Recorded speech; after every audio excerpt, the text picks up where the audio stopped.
I always get like the last test day or something. You did? Oh, sorry. All right, guys. One part of this is remembering how to use the calculator, of course. So how do I set up this first guy? What's N? 22. What's P? What's Q got to be then? All right, let me stop right there. So pretty cool with what we've done so far. Why do I never have to tell you Q as long as I tell you P? Because P and Q together have to make 1. There's a lot like that shit. Oh. And what's X for part A? 13. So then I got N, choose X, P to the X, Q to the N minus X. Turn you down. Oh. Whoa. There you go. Brightness is way up there. You guys really dark. I'm going to put my head in. Okay. So N, 22.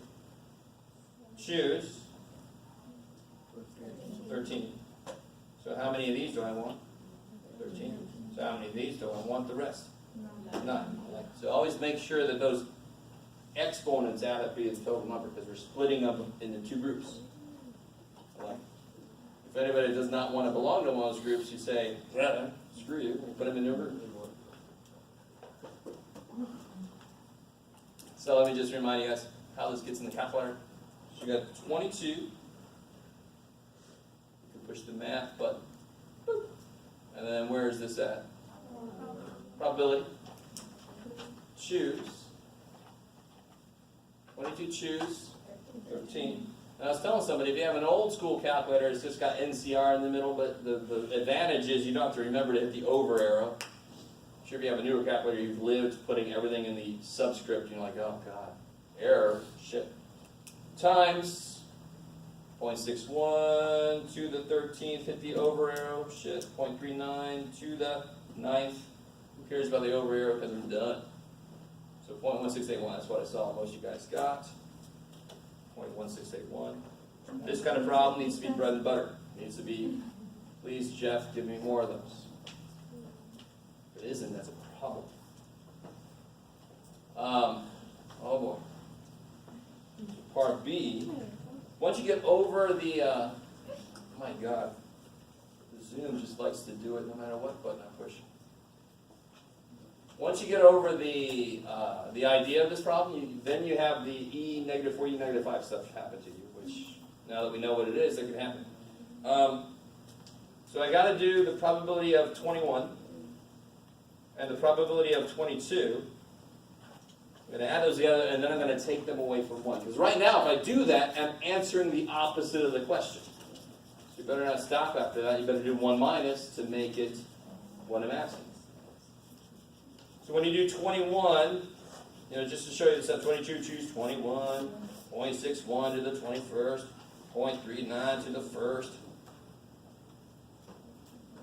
And 22, we just have 22s instead of 21s, no problem. What do you guys get for those 2 probabilities?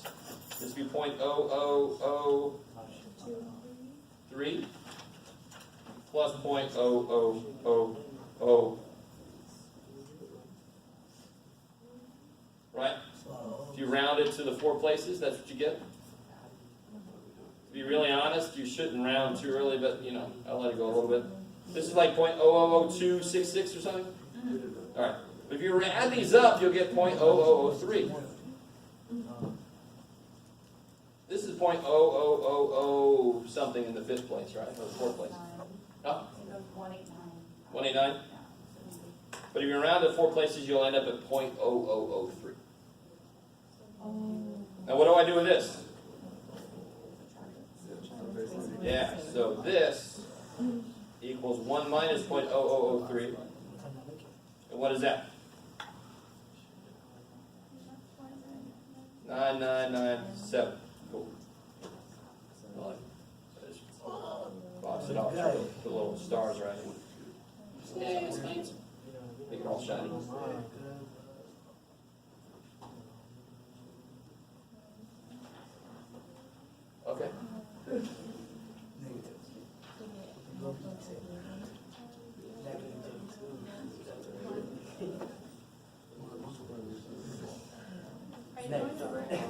Yes.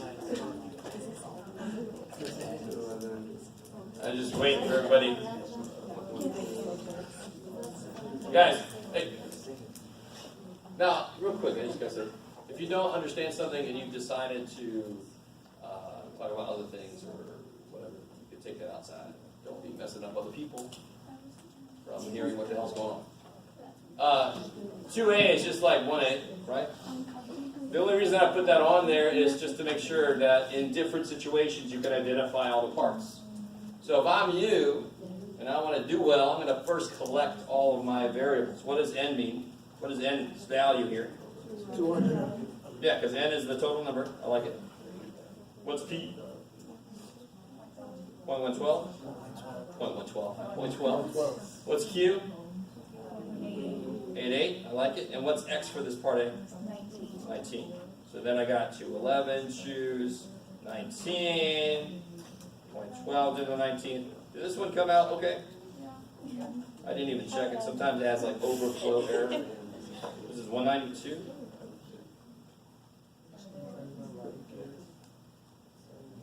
Alright.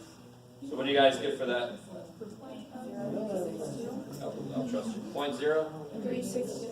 360.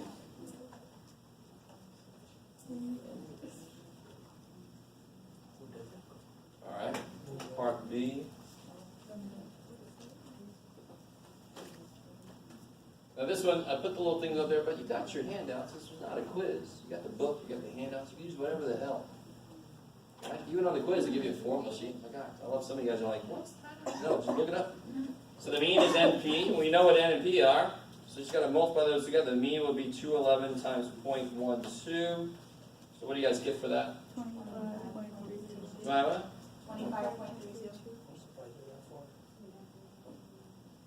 And then the standard deviation square root of NP cubed. 4.720.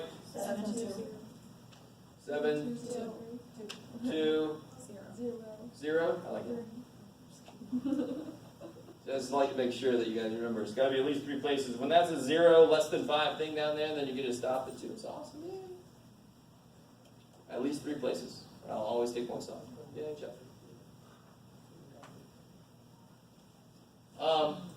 And this is the idea that if I go 2 standard deviations out, I've caught 95% of the normal distribution. I've actually caught 75% of any distribution. So we just call anything outside of there, we call it unusual. So if I take the mean, which was 25.32, and I subtract 2 of these bad boys, what is it, 9.44, so that's 15 point, somebody save me? Huh?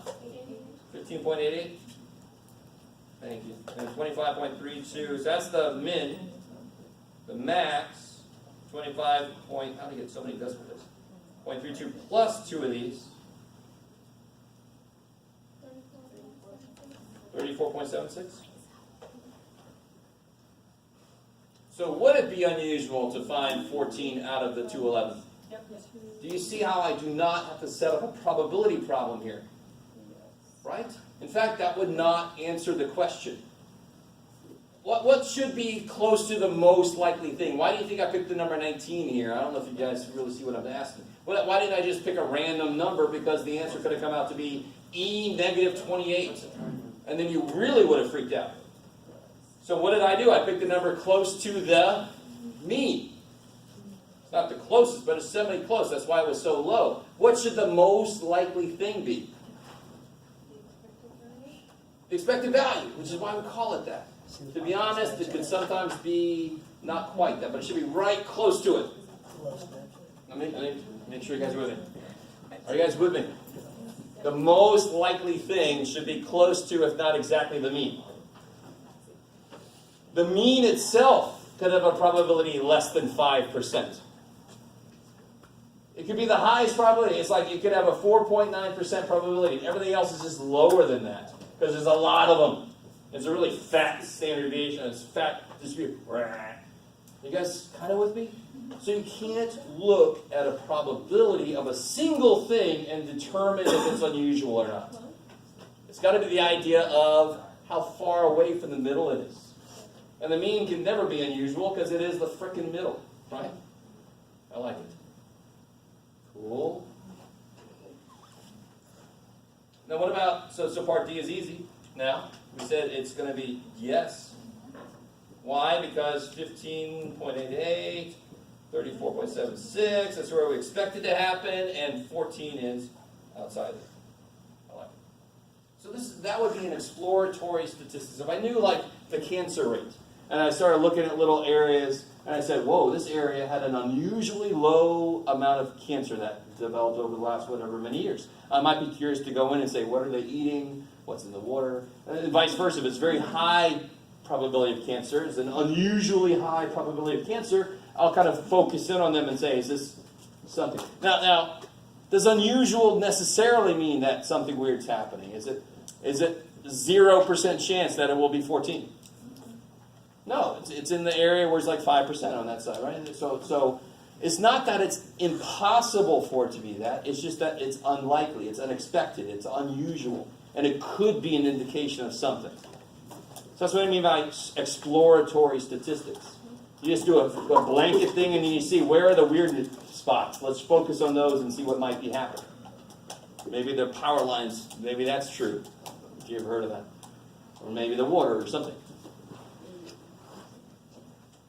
Maybe they just have too many cell phones next to their head. Who knows? 3 we did already, did we? Did I already do it up here? Yes. Oh yeah, we did it on the board. Thank God. All right. So look at the back real quick. I've already talked about some of the ideas on this, but I'm going to come back to this paper later this semester, so you don't want to lose this bad boy. If you have a ritual of going home and burning these handouts, don't do that with this one. Right? Some of you guys know, I started that. But not with this one. A little cathartic. So let's look at this real quick. What time is it? Oh, we got plenty of time. That's true. Alright. Hey, you guys try to do this first too. Some of you might pick up on heads and tails. We're assuming they're both, what, probability? 50-50, so there's some consolidation you could do. We'll see if anybody notices that. Those two shouldn't be too long.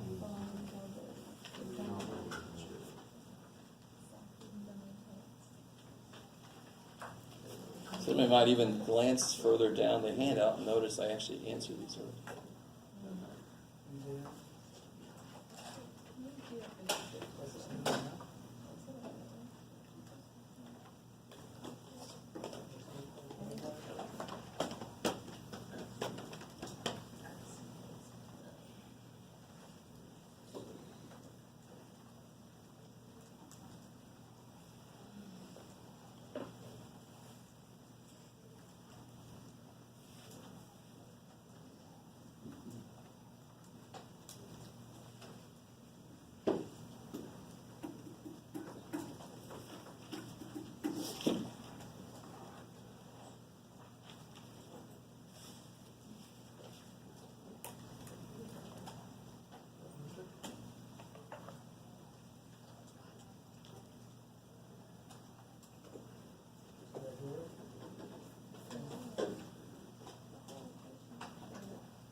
Did anybody notice that like the 0.5 piece is always going to be 0.5 to the 14?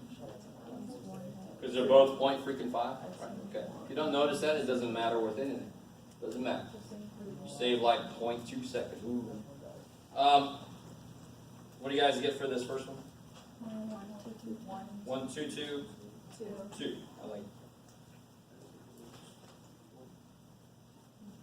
Now, real quick, if you look a little further down, they stole this out of an old book. They round things to 3 places because they're silly. Notice probability of 9 heads is 0.122, rounded to 3 places. So this is like what the xpbex table would look like for this binomial. If I calculate each one of these, I do the formula for each one of these and fill it in. There you go. That's what it looks like. And that's how I make the histogram. We'll come to that later. What about at least one head? What can you do to do that one? No. I don't want to do the same thing because that would mean, what's at least one head? 1 or 2 or 3 or, yeah. So I want to do 1 minus the opposite. And what's the only thing that at least one head leaves out? 0. 1 minus the probability of 0 heads. So if I figure out the probability of getting no heads, 1 minus that must be the opposite. What's the opposite of none? At least 1.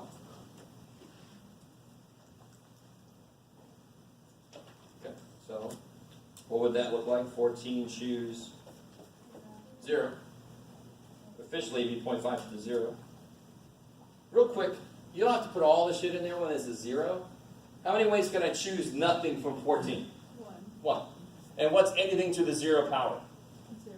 Oh! It's 1. I reacted violently. I'm sorry. Violently for me. Dear God. Yeah, anything to the 0 power is 1. Stop that way. Okay. If you don't know why, I can show you later. So all I have to put in the calculator really is 0.5 to the 14th because it's times 1 times 1. And what do you get when you do that? Oh, scheisse. Yeah, look at that sucker.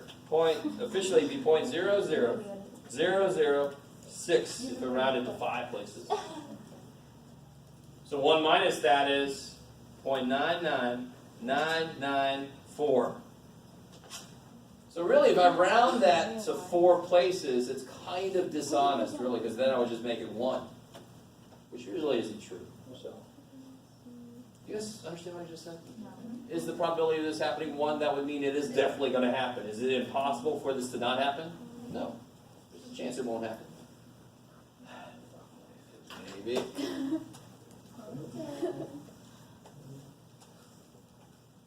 right. Just to remind you guys. So you guys, hey. People. All right. If there's something you do not understand, you have to either ask now, or maybe come see me or tutor.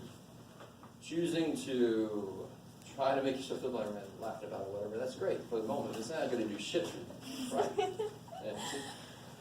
Example. It's nice to laugh at shit, but if you're trying to cover over not understanding something, it doesn't make any sense. Right? So if you don't understand something, you have to believe me when I say like, at least 10 other people don't understand it also. You can be their hero by asking them a question. So I know this still concerns some people. I'm hoping to God the more we see this, the more it makes sense.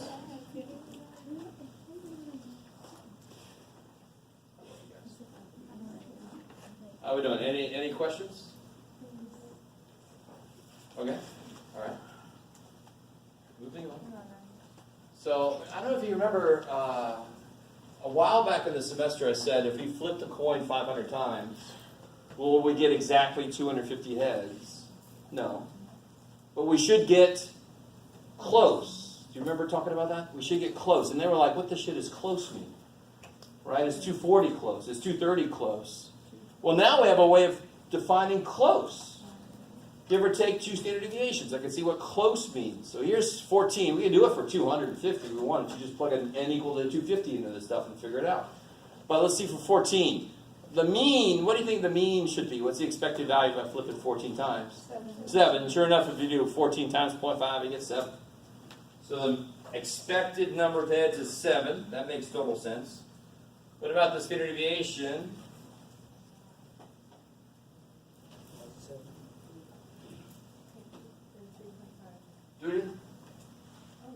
Sir. That's right. 1.871. 1.871. That sounds about right. Half of 14 is like 3.5. Almost 4, so that should be almost 2. So 1.871 makes sense, at least to that degree. Is everybody cool with that so far? So the minimum expected number of heads, it would be 7 minus twice this. So 7 minus twice 1.871. What is that? 3.258. And then the maximum would be 7 plus twice this, which would be 10.742. So in this case, if I flip a coin 14 times, I expect to get 7 heads close to it. And what's close mean, and since it's whole number of heads, you can't get it, well, I would say between 4 and 10 heads. All right, so within about 3 heads away from 7. That's what close is. If you put an n equal 250, you can figure out what close means for 250. Maybe. This little piece in the middle, I already described this guy. This is just all the probabilities for everything. All the situations. This is a histogram made out of this. And notice, what's the area of like this one here? What's the area of this? Yeah, because how wide is it? 1. That's 0.122? It is 0.122. So again, the whole area of this is 1, because each one of these is a probability that all add up to 1.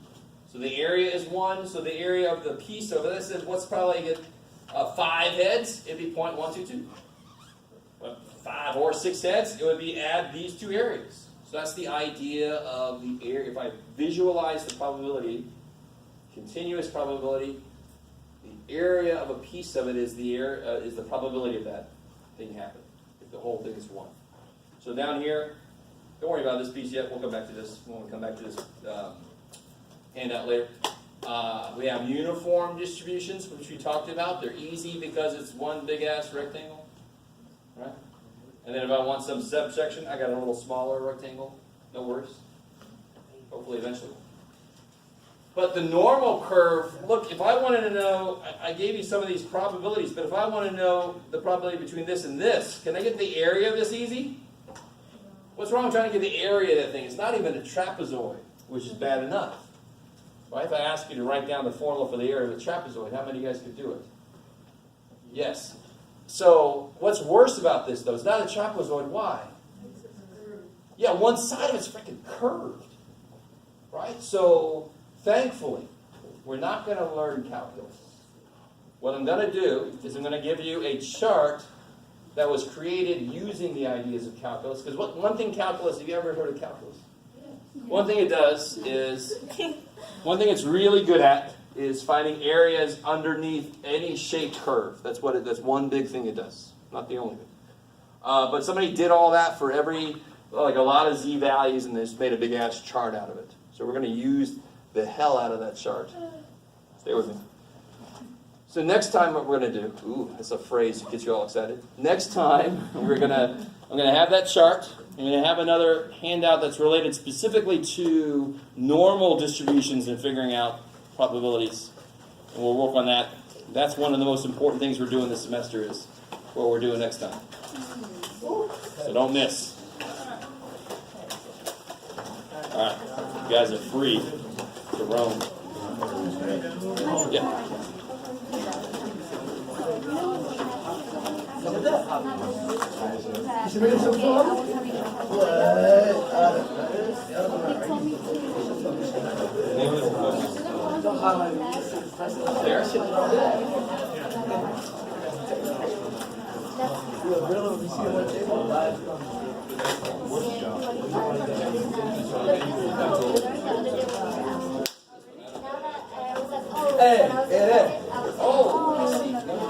When I drew those lines, I drew them.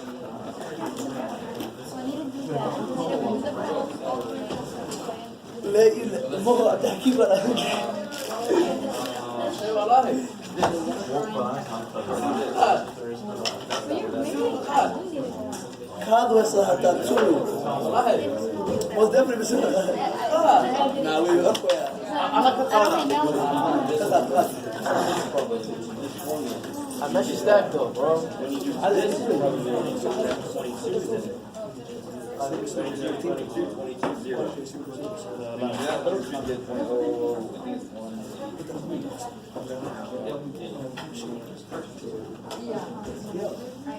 Kim is crazy.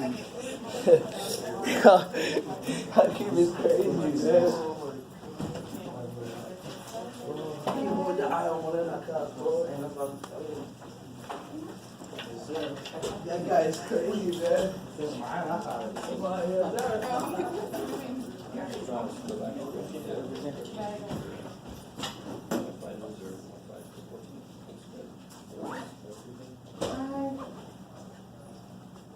Yeah, 0.0006. Yeah, you got the same thing. Move it back 5, right?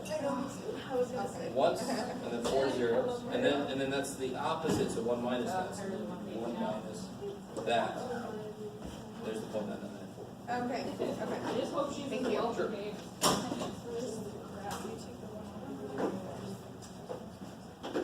I think, yeah, I took a 1 because I was like, if there's enough little mistakes like that, then I'll take a point out. So there.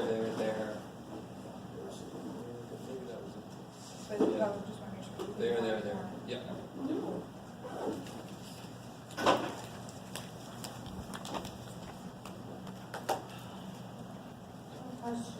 Yeah.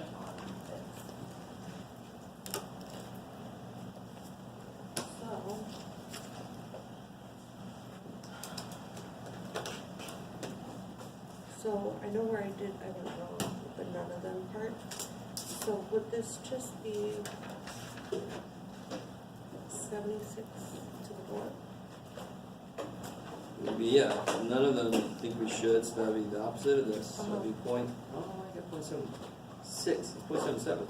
Oh, yeah. Yeah. Okay. So it'd be 0.77 to the 4. Okay. Beautiful. And then from there you would just subtract it. 1 minus what you just got, yeah. Okay. 1 minus what you would get, yeah. What? No, all right. She's just subtly trying to. Did you help me find the probability? Oh, okay. Tell me, what's the formula for this? For A or B? Yep. Remember? Or is basically probably the Or minus and. Well, I mean, you minus the and at the end, so probably the A or B is probably A, plus probably B minus A. Look, you see how we know A? Yeah. You see how part A is to figure out the and? So the only thing you're not going to know in the equation for this is probably B. So you can solve for it. So it's probably the A or B. You got the value for that, right? Yeah. Equals probably. We know this. We don't know this. But we know this. So we can plug the value in here. We can solve for this using a little bit of algebra. Yep. Just got to plug the numbers in and then move them all to the one side. Gotcha.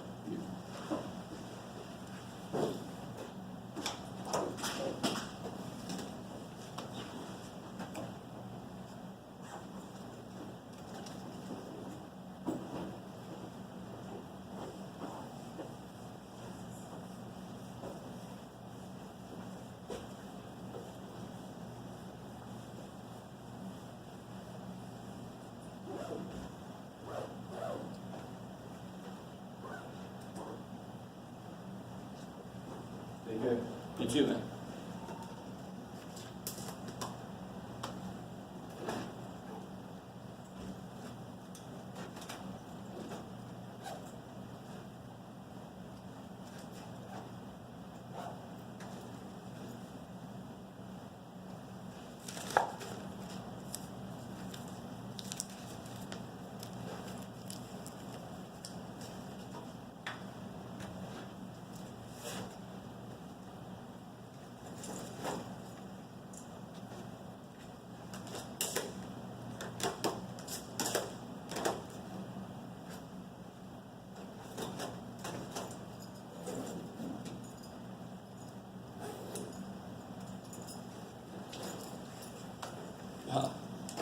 That's a lot of nothing.